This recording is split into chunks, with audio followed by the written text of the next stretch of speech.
Para los que nos preocupamos por la región hispanoamericana, hablábamos antes en la región de la existencia de carteles y teníamos en recuerdos al cartel de Medellín y el cartel de Cali, quizás los dos más grandes, ¿no?, de Colombia. Cartel de Sinaloa, cartel de Jalisco, cartel de Tijuana, los nombres de los grandes capos. Y luego surge en Venezuela y toma el poder el cartel de los soles, que termina convirtiéndose en el cartel de los carteles. Porque si antes los carteles le pagaban a los militares para que los militares se hicieran de la vista gorda, ahora los narcos son los militares. Por lo tanto, los competidores se jodieron. Pero cuando vemos lo que ocurrió en Ecuador, cuando vemos las implicaciones de Petro en el caso, cuando vemos las implicaciones de Correa en el caso, cuando vemos las implicaciones de López Obrador en el caso, cuando vemos que en el Ecuador la presencia del Tren de Aragua es una realidad constatada desde hace bastante rato, ¿qué los une? Los une una cosa llamada Foro de Sao Paulo. Y en realidad, si nos ponemos a ver, con la muerte o el asesinato, porque hay que llamarlo por su nombre, de Fernando Villavicencio, bueno, ya podemos hablar oficialmente de que no es el Foro de Sao Paulo, es el cartel de Sao Paulo. De eso vamos a hablar hoy en Fuera de Orden, en la ñapa del fin de político, con Neomar Hernández a continuación. Daniel Lara Faría.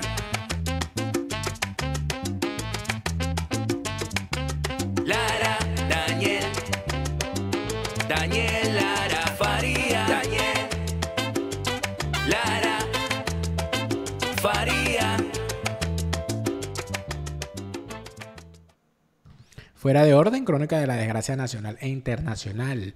Plomería informativa, criminología y criminalística política. Menos mal que yo cambié de ramo a tiempo, porque yo tenía ese poco de especialidades acá y ya no me estaba dando. Yo tenía que dedicarme a la criminología y a la criminalística, porque estos tipos, la izquierda se tomó buena parte del mundo y particularmente la región hispanoamericana. Y por supuesto, como la izquierda en su fase superior va para el crimen, aquí lo que hay que hacer es criminólogo. Gracias a todos los que se han suscrito a nuestra cuenta en Patreon. Este contenido es posible gracias a quienes se suman a nuestro canal, no solamente suscribiéndose, sino también activando las notificaciones para estar pendientes de todos nuestros contenidos. Muchas gracias a quienes nos siguen en Facebook, porque en Facebook también están nuestros contenidos, también están nuestros programas y por supuesto también compartimos allí a través de la mensajería privada. Nos comunicamos porque está la mensajería privada abierta. Facebook, Daniel Lara Faría se llama nuestra página. Dale me gusta, comparte los contenidos y debate. Y por supuesto patea a los chavistas, porque para eso estamos también. Como pateamos a los chavistas en esa página, muchachos. Como todos los días les saluda Daniel Lara Farías, plomero informativo, enemigo de todos los malos y encargado por Dios nuestro Señor de sacarle la piedra a los malditos chavistas come gorgojos, a los hijos de su madre enclaustrados en las ideas de la izquierda criminal, a los falsarios y prostibularios que no les gusta que le digan falsarios ni que le digan prostibularios a pesar de que lo son. Y por supuesto, para todos ellos tengo un solo mensaje. Aquí estamos para seguirle sacando la piedra. Por favor, quédense. Quédense. Necesito que se queden para que no duerman. Y seguimos. Bueno, esta semana fue una semana bien particular porque yo creo que se venía viendo ya lo que era la descomposición del asunto con el escandalazo que no hay ya por dónde agarrarlo de Gustavo Petro. De hecho, la semana pasada, aquí también en este programa, conversaba con Neomar Hernández sobre el tema de Petro y sobre cómo Petro está metido en un berenjenal que no necesariamente lo lleve a su salida del poder. Pero, por supuesto, se captura al hijo de Petro, se airean las cosas en el juicio, siguen saliendo detalles, todos los días sale una cosa nueva y de repente, asesinan al candidato presidencial ecuatoriano Fernando Villavicencio. Se capturan a los tipos, 6 sujetos, 5 de nacionalidad colombiana y uno supuestamente de nacionalidad venezolana, o es como Maduro, de esta Ribera de la Roca Vibrador, no sabemos de cuál. Y vistas las cosas de esa manera, entonces uno dice, o sea, que esto puede ser peor, ¿no? Esto se puede descomponer aún más. Y además de esto, es un fenómeno transnacional. No estamos hablando de los carteles colombianos y de los carteles mexicanos. Estamos hablando de los carteles actuando en toda la región. ¿Y qué los unifica? ¿Cuál es el catalizador para que un cartel mexicano no solamente esté actuando en el negocio en Colombia y en Venezuela, sino que además esté siendo utilizado para asesinar en el Ecuador y en otras partes? ¿Qué es lo que une en este momento al Estado mexicano, al Estado colombiano, al Estado venezolano, al Estado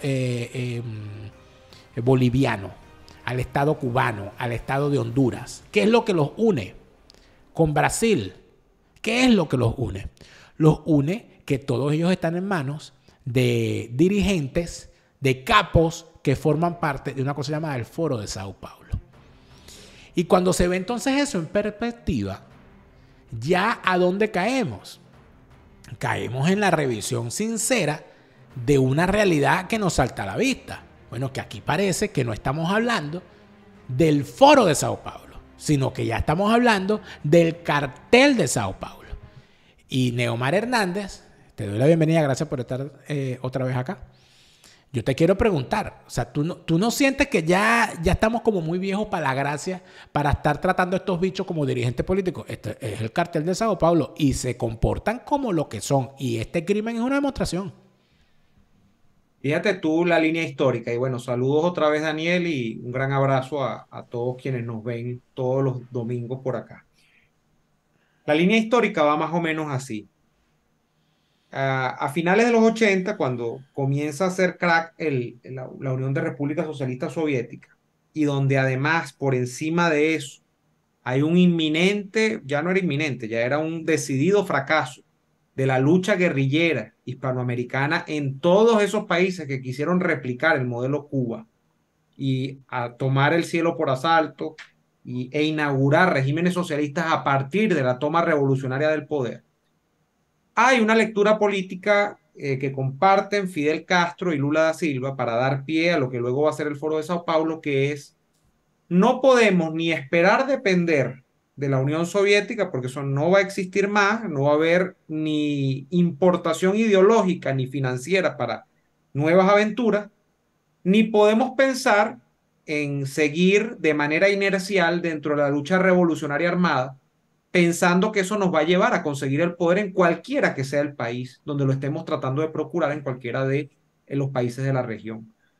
Y la lectura dice, bueno, ya que tenemos un escenario donde hay muchos países que tienen ámbitos de desgaste, donde hay muchos que son de estos países que son gobernados por regímenes bipartidistas que ya han dado lo que podían dar, Venezuela, Colombia, Centroamérica estaba llena de eso, México, y de ahí para abajo pues puedes analizar también varios países, ¿no? Todo lo que significaba el bipartidismo, que se había desgastado básicamente en torno a un consenso socialdemócrata, donde generalmente había un partido supuestamente socialcristiano o democristiano y un socialdemócrata que se alternaban en el poder. Esa es más o menos la consecuencia de todo lo que había sido la praxis de la democracia a lo Latinoamérica, donde, bueno, en México se saltaron un poco el paso y entonces era un solo partido, pero bueno, para no particularizar, se da pie a una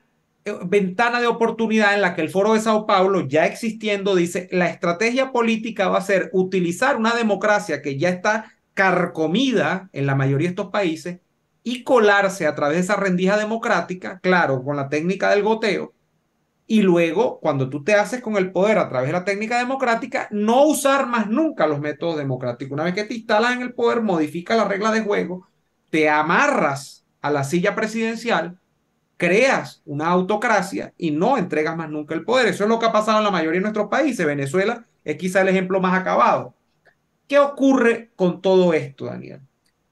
Que paralelamente aquí lo que ha venido sucediendo es que para que esa estrategia fuese puesta en marcha, había unos amigos y unos aliados convenientes que muchas veces estaban en la sombra Y esto era fundamentalmente, por una parte, el tema del narcotráfico, y se ve muy claramente en lo que ha sido Colombia. Y por otra parte, justamente grupos delincuenciales que quizás no son directamente asociados al narcotráfico, pero en la mayoría de los casos lo están, pero que tienen que ver con la violencia, con el tema armado. Y estos grupos siempre estuvieron existiendo a la par de grupos o partidos políticos de la izquierda que querían procurar el poder.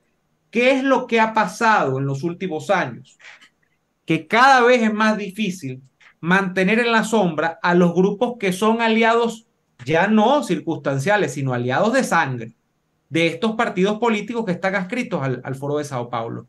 ¿O qué es lo que ocurre, por ejemplo, con algo que llaman partido político, pero que todos sabemos que no es un partido político, que es el Partido Socialista Unido de Venezuela? Estamos hablando de una corporación criminal que tiene unas ramificaciones militares, que tiene unas ramificaciones de corte parapolicial en algunos lados, pero que por encima de todo eso ya ha caído en el tema del narcotráfico, señalada así por los Estados Unidos de América. Estamos hablando de un partido liberal en Colombia que, aunque no forma parte del Foro de Sao Paulo, forma parte de una centroizquierda en la región y que fue penetrada en los 90 por el cartel de Cali y lo que significó el tema de Ernesto Samper en la campaña presidencial. Estamos hablando de la política mexicana, donde el cártel de Sinaloa y lo que era su contraparte, creo, el cártel de Jalisco, o sea, todo lo que significó la guerra en la que el Chapo Guzmán fue protagonista, estaba penetrada y está penetrada por el tema del narcotráfico. Estamos hablando de que en el Brasil de Lula, con el Partido de los Trabajadores, se ha desatado quizá el mayor escándalo de corrupción de los últimos 40 años en la región, como fue el caso Odebrecht. Y eso tiene que ver con grupos criminales. Entonces, estamos hablando de que hay unas palancas que han accionado el acceso de estos movimientos al poder y los han sostenido en el poder. Pero ¿qué está pasando? Que cada vez esa delgada línea que había entre lo que ocurría en las cañerías y en la superficie se ha venido borrando, porque ya es prácticamente ineludible el hecho de quienes estaban en las cañerías, así como pasaba con las tortugas ninja, en las películas que tú y yo veíamos, saliesen, emergiesen a la superficie. Y eso es lo que está ocurriendo. Los que hacían trabajo de cañerías están emergiendo. Porque digamos que, pues quizá los países han sido llevados a circunstancias en las que ya los flujos de la información, el tamaño de la operación criminal, que como todos sabemos hay un dicho, el dinero no se puede esconder por más que tú quieras, o sea, es demasiado la cantidad de dinero que hay producto de estas operaciones. Y las amenazas a las que ha sido sometida esta izquierda, que no tiene escrúpulo para utilizar estas palancas, pues han llevado a que dichas palancas se muestren a rostro descubierto. Y eso es lo que nosotros estamos viendo. Nosotros no, realmente, Daniel, nosotros no estamos viendo nada nuevo. Lo que pasa es que nosotros lo estamos viendo públicamente ahora, pero esto ha existido de hace mucho tiempo. Y yo te diría, para no encadenarme más, que esto tiene perfecta concordancia histórica. ¿Por qué? Porque lo que termina ocurriendo con la izquierda, que se rebautizó en el Foro de Sao Paulo como democrática y todo lo demás, y es pura paja, lo que ha hecho es atender a su ADN original. El ADN original de esta izquierda es utilizar cualquier medio para acceder o permanecer en el poder. Y eso es lo que nosotros estamos viendo. Sicariato, tráfico de drogas, tráfico de armas, amaño de elecciones, es decir, fraude electoral. Y por supuesto, además, esto sí lo destaco, una conciencia generalizada en el movimiento de que si cae uno, caen todos. Entonces, permanentemente, esto parece el Edén, pues. Cubriéndose, uno le pone la mano, le pone la hoja de parra al otro para que no le vean las vergüenzas, y en eso andan permanentemente tapándose. Cosa que no ocurre del otro lado, donde tienes, para no catalogar como derecha, donde tienes a una antiizquierda en la que podríamos insertarnos nosotros, y donde hay movimientos muy amplios, desde socialdemócratas, pasando por liberales hasta conservadores. Hay un movimiento político de esta antiizquierda, antiforo de Sao Paulo, anticartel de Puebla, que no tiene digamos, la misma maldad. No está dispuesta a llegar a los límites a los que ha llegado esta izquierda, que si a mí me dices, de hecho, son límites inconcebibles para una persona que tenga un concepto más o menos elaborado de lo que es el bien y es el mal. Pero bueno, es una realidad. esta izquierda está dispuesta a hacer cualquier cosa por llegar o por permanecer. Y eso es lo que nosotros estamos viendo. No es nuevo, lo estamos descubriendo. Bueno, descubriendo algunos países. Ya nosotros teníamos noticia de esto. Y de falsarios como estos, he hablado yo de forma extensa en mi libro Fiesta con Piñata, Ajuste de Cuenta con la Politiquería Venezolana. Ajuste de Cuenta con la Politiquería Venezolana es una serie de 3 libros y Fiesta con Piñata es el primero. El segundo ya viene en camino. Antes que salga el segundo tienes que leer el primero. Fiesta con Piñata, Ajuste de Cuenta con la Politiquería Venezolana está a la venta a nivel mundial en Amazon. Si estás en Europa, te lo vendo directamente dedicado y autografiado. Comunícate conmigo a través de mi cuenta en Facebook, de mi página en Facebook por la mensajería privada y nos ponemos de acuerdo. Y por supuesto que te lo mandamos donde quiera que te encuentres aquí en Europa. Fiesta con Piñata, Ajuste de Cuenta con la Politiquería Venezolana, el libro que los falsarios no quieren que leas. ¡Qué maravilla! Tengo en mente caer por Somavilla en estos días y contarles desde allá las maravillas de Cantabria y las maravillas de Somavilla. Somavilla no solamente es una posada, sino que también es una experiencia para conocer esa otra España que no está en los listados de la gente cuando piensa en ir a la playa o en ir a un sitio bonito. Cantabria es una maravilla y te la enseña a plenitud la gente de la posada Somavilla. Llámalos y dile, Chávez se murió y no vuelve, te van a dar un descuento que no vas a creer. Cantabria y sus maravillas con la gente de la posada Somavilla. Tener una póliza sin la cobertura adecuada es peor que no tenerla. Porque cuando tú tienes una póliza, tú sientes que estás protegido. Pero si no es la póliza correcta, amigo mío, ay, papá, cuando te venga una contingencia a pasar trabajo, a correr, a endeudarse. Yo hablé ayer con Gustavo. Esta semana hablé con tu asesor Gustavo en un live que hicimos en Instagram que puedes revisar en mi cuenta, donde Gustavo nos contaba cómo hay casos de gente que por no tener la cobertura adecuada terminan teniendo una contingencia en el hospital y después les llega una factura estratosférica que están obligados a pagarla, a endeudarse para poderla pagar e inclusive esa deuda la heredan sus hijos para terminarla pagando. Es decir, quedas atado para el resto de tu vida. Para que eso no te pase, necesitas a tu asesor Gustavo para que te revise la póliza que tienes a ver si es la correcta. El mejor momento para revisar tu póliza, el mejor momento para contratar una póliza fue ayer. El segundo mejor momento es hoy. Tu asesor Gustavo se encarga de ayudarte con eso. Comunícate con él ya. ¿Tú quieres estar aquí? ¿Quieres anunciar tus servicios, tus productos, todas las cosas que tienes en mente para ofrecérselas a toda nuestra audiencia aquí en nuestro canal?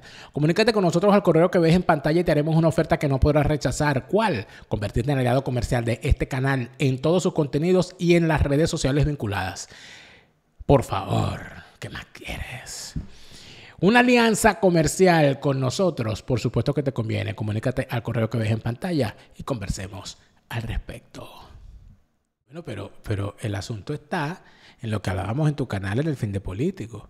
¿Tú no crees que esos que dicen estar supuestamente, porque yo ahora todo tengo que ponerlo en duda, esos que dicen estar supuestamente en contra del socialismo del siglo XXI, ¿tú no crees que o pecan de ingenuos, o pecan de irresponsables, o simple y sencillamente son cómplices? Porque no tiene ningún sentido que si tú conoces la naturaleza criminal de un régimen, hagas todo lo posible para no tener un frente común unificado y con lazos fuertes que te permita derrotar a esos regímenes.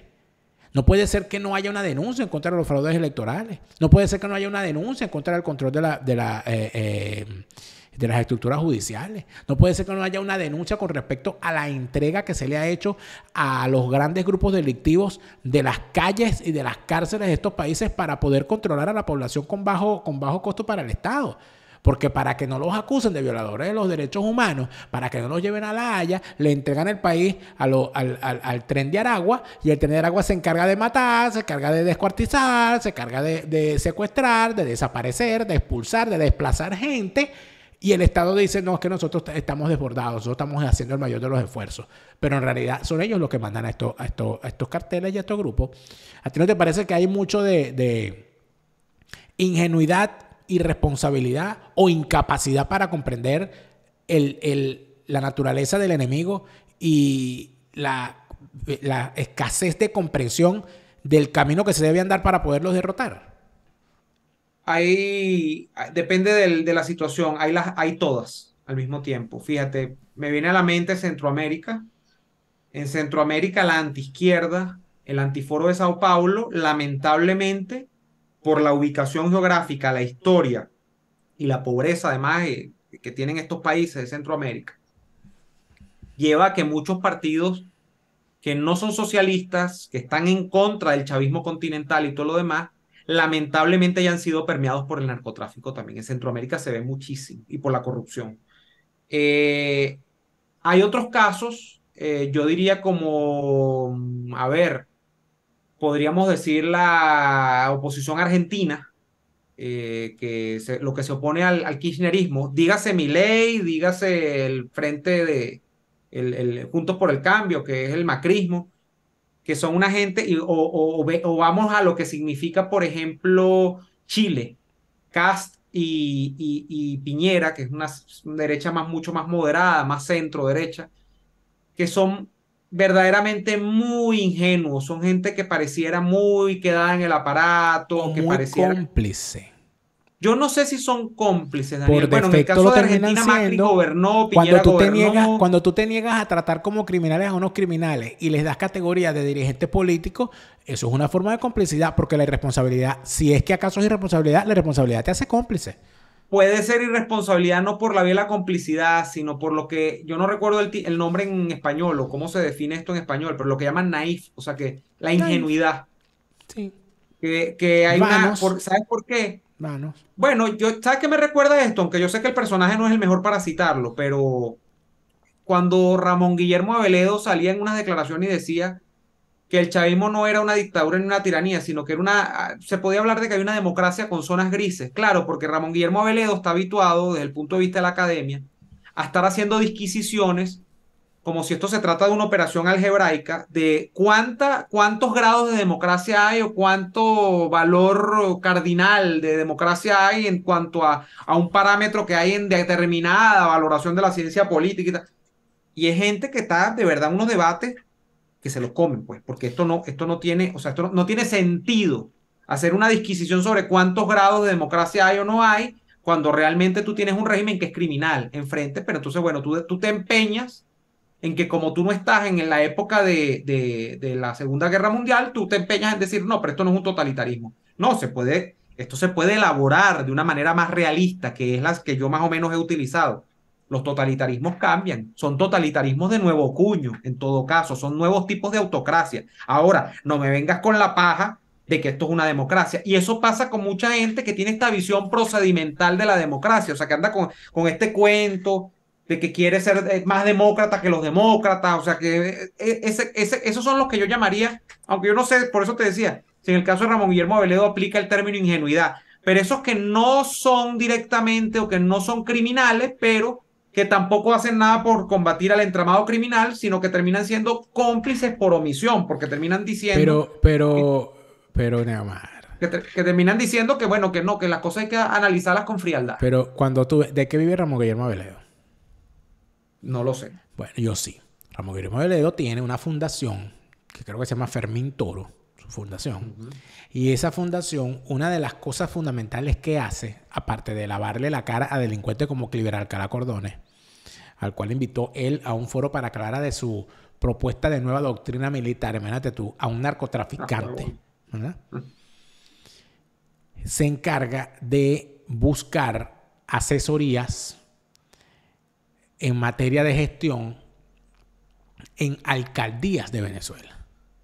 Entonces, Ramón Guillermo Aveledo tiene 4 o 5 alcaldías que le pagan por asesorarlos para solucionar la gestión pública, la gestión política y tal y más cual. Un tipo que nunca jamás fue alcalde ni concejal, pero él está. Entonces, ¿qué es lo que pasa? Evidentemente, si tu vida depende de lo que te paguen por una consultoría en una alcaldía ganada por unos opositores falsarios y prostibularios, número uno, tú necesitas que haya alcaldes falsarios y prostibularios que te paguen esas consultorías porque si no, no comes. Número dos, tú necesitas defender la participación en elecciones porque tú necesitas que esos tipos queden allí en las asignaciones que le dan. Y número 3, tú puedes hacer cualquier cosa menos dispararle al sistema que te está dando de comer.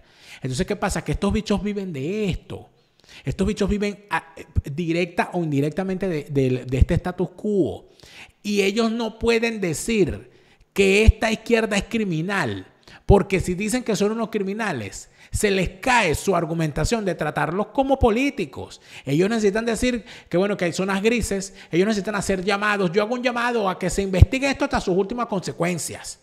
Pero son incapaces de decir, no, lo mató Correa, ¿vale? Lo mató Petro. Lo mató el cartel de Sao Paulo. Sino que dicen, no, bueno, estamos profundamente conmovidos ahorita, no sé qué. Pero, y aparte de eso, no. Donde llega, cuando recorre el país, ¡ay, lo reciben! Y todas las encuestas dicen que va a ganar. Y aquí está. Y entonces llegan a las elecciones y les pasa lo que les pasa. Si es que acaso llegan a las elecciones. Entonces, yo vuelvo y te repito la pregunta.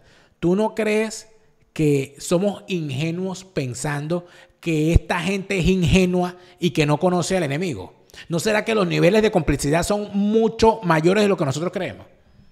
En algunos casos, en otros no. En otros yo no creo que haya complicidad. Y yo creo que, y en otros casos, Daniel, como te repito, Que entonces, si no hay complicidad, ¿que hay miedo? puede ser Cabronería simple. por omisión. Ineptitud. Ineptitud. Me gusta más el término Pero es que ineptitud. si un político no sabe identificar Pero mira, escucha. la catadura criminal del adversario, no nos No sirve está, para la libertad. no está a la altura no está a la altura ¿No lo para está? hacerle frente. En eso comparto tu criterio y es a donde viva, Daniel. Que en todo caso, lo que a mí me interesa remarcar es que mientras este cartel, ya diríamos incluso transregional, porque Podemos es la gran puerta de entrada de este cartel en el viejo continente, en Europa. Eso hay que tenerlo clarísimo. Y cada vez, mira, que en Ecuador también el tema tenía que ver con Podemos. Mira, pero tú estás seguro que Cada vez tú que, estás mira, seguro que cada es vez Podemos. Tú estás seguro que es Podemos. Porque ¿qué Zapatero crees? no es de Podemos, Zapatero es del PSOE y el PSOE es el partido de gobierno en España. Bueno, pero es el argumento, ¿no? España. Entonces, fíjate, lo que sí quiero yo remarcar es justamente eso. Hay una incapacidad, hay una disparidad entre un grupo que está decidido a hacer todo cuanto tenga por delante para acceder o quedarse con el poder y otro grupo que por complicidad, por ineptitud, porque ha sido penetrado en algunos casos por las peores mafias que ya anidan en los partidos de la izquierda adscrita al Foro de Sao Paulo, pues no están haciendo el trabajo de desplazar y de enfrentar a estos factores de la izquierda. ¿Qué es lo que pasa además, Daniel? Que yo veo que este sistema internacional, esto lo hemos hablado muchísimo en este espacio también, que está caracterizado debajo de ese paraguas que es la ONU, simplemente hace imposible que desde el punto de vista de la contención se pueda ejercer defensa alguna contra estos grupos de izquierda, porque o es muy lento, o volvemos a lo mismo, o es muy ineficiente, o no tiene las herramientas. O sea, no hay manera. La ONU vive evaluando tiranías, autocracias con parámetros democráticos para decir, bueno, no, efectivamente no hay toda la democracia que quisiéramos, pero se puede avanzar en este sentido. No, amigo mío, o sea, no hay manera de que un régimen que tiene esta naturaleza avance en un sentido democrático. Lo que se puede esperar en todo caso es que involucione y que vaya más, cada vez más hacia la autocracia, hacia el totalitarismo. Esto yo no lo veo, Daniel, cuando veo organismos, incluso a veces la propia OEA de Almagro, que Almagro yo diría que, bueno, que hace demasiado para lo que puede hacer allí, porque es un organismo absolutamente encapsulado en la ineficiencia y que está amarrado además al chantaje circunstancial de las mayorías de ocasión, que en este caso tienen la mayoría en ese organismo, son los países de izquierda, que bueno, que no se puede hacer nada. Entonces uno termina diciendo, termina invocando al cielo y diciendo, bueno, ¿y a dónde voy yo a llorar ahora? Bueno, no sé dónde vamos a llorar, pero la realidad es que es un mundo absolutamente complaciente con este tipo de regímenes. Y lo peor, con esto cierro, es que ya no es foro, ya es cartel y cada vez va a peor.